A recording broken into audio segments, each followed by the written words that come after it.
America, 1913. Woodrow Wilson begins his first term as the 28th President of the United States and starts the Federal Reserve. Charlie Chaplin signs his first movie contract. Voting rights for women are 7 years away. The completion of the Panama Canal is 1 year away. So is the Great War in Europe. But the rumors of war are being reported already in the American press. In the factories and coal mines, children as young as 10 work without pay. In the cotton fields of the Deep South and Dallas County, they start even younger.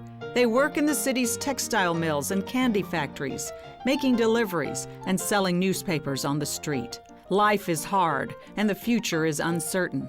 In 1913, Dallas has a growing Jewish community, many of them immigrants fleeing persecution in Russia and Eastern Europe.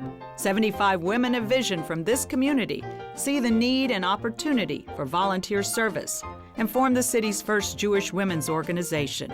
The National Council of Jewish Women Greater Dallas section receives its charter that year from the national office, established 17 years earlier in Chicago. One of their first missions is support for the soldiers getting ready to ship out to the Great War and the wives and children they leave behind. And they provide aid to newly arriving immigrants and refugees, English, health, and civics classes for those making Texas their new home. Thus begins the foundation for many programs that continue a century later. Then as now, the NCJW has been at the forefront of social change, defending the needs of women, children, and families, while courageously taking a progressive stance on such issues as child welfare, women's rights, and reproductive freedom. Our awards, accolades, and honors have been many.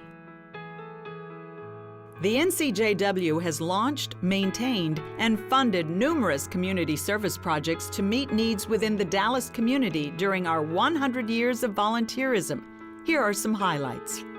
As ambassadors, the NCJW truly do represent not only the Meyerson Symphony Center, the Dallas Symphony Orchestra, but the city of Dallas. And they are the ones that, for the most part, people who are getting that really close look at the facility and what it means to this community, they are the ones who tell that story.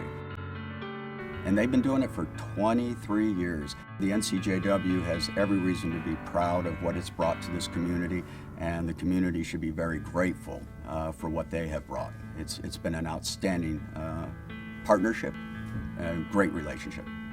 The learning tools that the HIPPY program provides are invaluable to our children and the parents. Our partnership with NCJW has made the program, the Home Instruction for Parents of Preschool Youngsters, the linchpin for our family literacy program. The volunteers that NCJW shares with us are remarkable women and are role models for our mothers.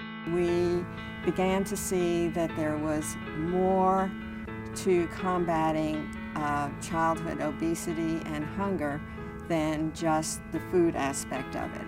And so exercise just is not a word that people often relate to positively. So staying physically active is what our goal is.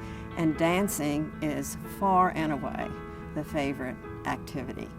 And when we see them playing and smiling, it's just the greatest payoff of all. LIFT was created by NCJW in 1961 when a group of women got together and realized that in our community there was a serious problem with literacy.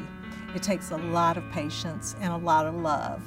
Every single day we see the light bulb turn on. We see people who, grown adults, cry because they never thought they could read.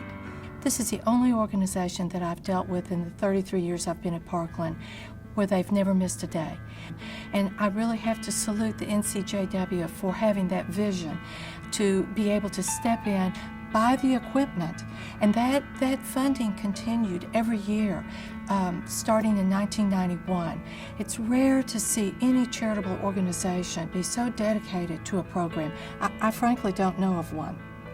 The benefit of Kids in Court that we've seen is that the kids who come to Kids in Court when it's time to go to trial have no fear of the courtroom. And the purpose of Kids in Court is to get the kids comfortable with the courtroom and to understand that as intimidating as it may be to talk about what has happened to them, that the courtroom is a safe place and that they will be protected and that justice is sought in that courtroom, and that's what we're doing, is seeking justice for them. I have no doubt that the children of Dallas County, the parents of Dallas County, and the District Attorney's Office is better off because of the participation that the National Council of Jewish Women has had with this Kids in Court program. We recruit and train volunteers to help abused and neglected children. All of these kids had to be removed from their homes and placed under the protective care of the courts. So literally thousands and thousands of children just in Dallas alone have safe homes and are safe because of what NCJW decided to do back in 1977. So their volunteer helps hold their hand through this process, helps them navigate this court and child welfare system. And what I saw and felt so good about was I was a part of doing what I was taught to do, which was to walk humbly and seek justice. And our vision for the future is certain. Inspired by Jewish values and our understanding that these values are universal, the NCJW is the place where women come together to make the world at large and their communities in particular a better place.